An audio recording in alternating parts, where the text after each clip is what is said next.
ഇവിടെ എടുത്തിരിക്കുന്നത് ബോൺലെസ് ചിക്കനാണ്. അപ്പോൾ നമ്മൾ ഷാലോ ഫ്രൈ ചെയ്യാൻ വേണ്ടിയിട്ട് അതിന് പാകത്തിന് ഒരു 3/4 ടീസ്പൂൺ ഉപ്പിടുക, 1 ടേബിൾ സ്പൂൺ മുളക് പൊടി,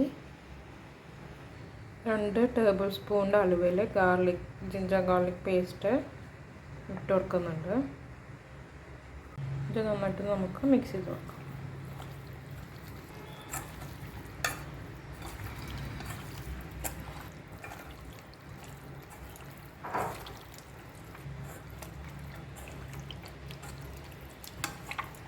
അരമണിക്കൂർ റെസ്റ്റ് ചെയ്യാൻ വയ്ക്കുക.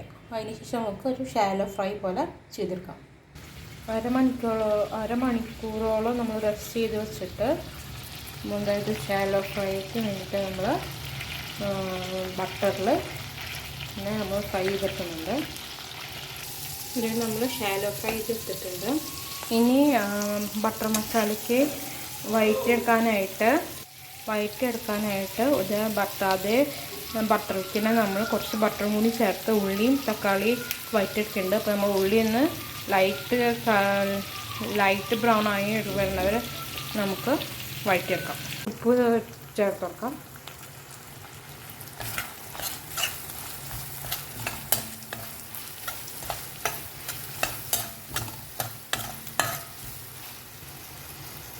തക്കാളി ചേർത്ത് കൊടുത്തിട്ടുണ്ട്.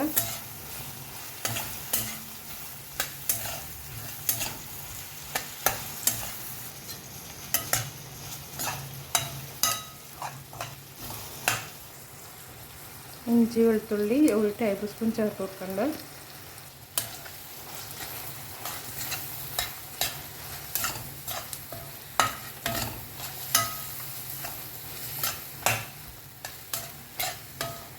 ഇതിൻ്റെ ഒരു പച്ചമണം പോണ വരെ വഴറ്റിയെടുക്കാം.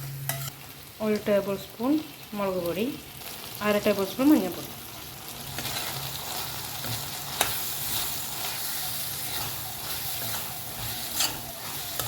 മസാലകളുടെയും ആ ഇഞ്ചി വെളുത്തുള്ളി പേസ്റ്റിൻ്റെയും പച്ചമണം പോണ വരെ നമുക്ക് വഴറ്റിയെടുക്കാം. അപ്പോൾ ആ പച്ചമണമൊക്കെ വിട്ട് മാറിയിട്ടുണ്ട്. നമുക്കിതിനി തണുക്കാനായിട്ട് മാറ്റി വയ്ക്കാം. അതിൻ്റെ കൂടെ ഞാൻ ഒരെണ്ണം വിട്ടുപോയിട്ടോ, ഗരം മസാല, അതും കൂടി നമ്മൾ ആഡ് ചെയ്തിട്ട് ഒന്ന് അതിൻ്റെ കുത്തുമണം പോണ വരെ നമുക്ക് വഴറ്റിയെടുത്തതിന് ശേഷം നമുക്ക് തണുപ്പിക്കാൻ വയ്ക്കാം. ഈ കപ്പലണ്ടി നമുക്ക് ചേർക്കാം കേട്ടോ. കശുവണ്ടി അല്ലെങ്കിൽ കപ്പലണ്ടി ഇതിൻ്റെ കൂടെ ചേർക്കാം. ചേർത്തതൊന്നും പ്രശ്നമൊന്നുമില്ല. അപ്പോൾ അതിൻ്റെ ഒരു കുത്തുമണം പോയി കിട്ടിയിട്ടുണ്ട്. നമുക്ക് തണുപ്പിക്കാൻ പറ്റും. പ്ലേറ്റിക്ക് നമ്മൾ തണുക്കാനായിട്ട് മാറ്റി വെച്ചിട്ടുണ്ട്. തണുത്തതിന് ശേഷം നമുക്ക് അരച്ചെടുക്കാവുന്നതാണ്. ഇപ്പോൾ നമ്മുടെ അരപ്പ് തണുത്ത് വന്നിട്ടുണ്ട്. നമ്മൾ അരയ്ക്കാൻ പോവാം കേട്ടോ.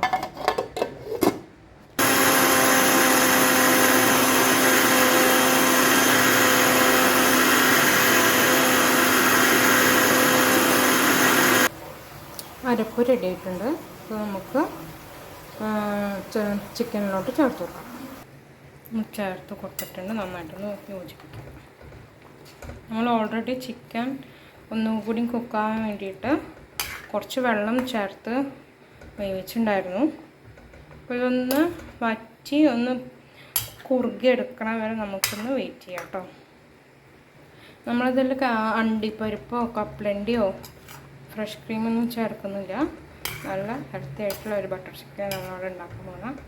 പിന്നെ അവസാനം നമ്മളൊന്ന് കസ്തൂരി മേത്തി ഇട്ടിട്ടൊന്ന് മാഗ്നേറ്റ് ചെയ്യും. അത് കസ്തൂരി മേത്തിയും കൂടി ഇട്ട് കൊടുത്തിട്ടുണ്ട് കേട്ടോ.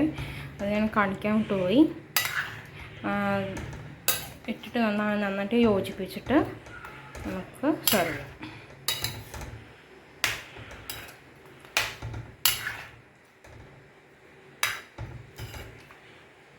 ഇവിടെ ഗാർലിക് ബട്ടർ നാനാണ് ഉണ്ടാക്കാൻ പോകുന്നത്.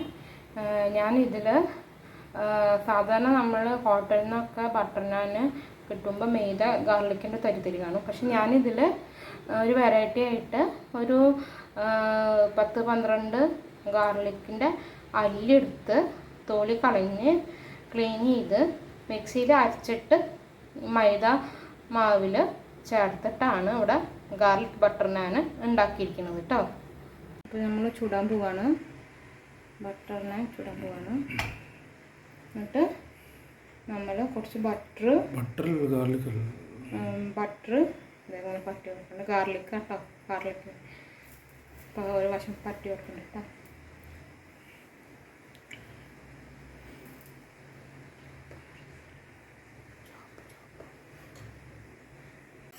അപ്പോൾ നമ്മൾ മറിച്ചിട്ട് കൊടുക്കുന്നുണ്ട് കേട്ടോ. എന്നിട്ട് ഇവിടെയും നമ്മൾ കുറച്ച്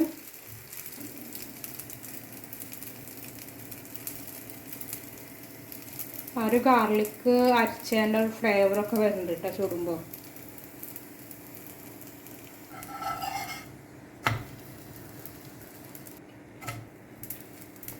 തിരിച്ച് മറിച്ചിട്ട് വെക്കണം കേട്ടോ.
Ready?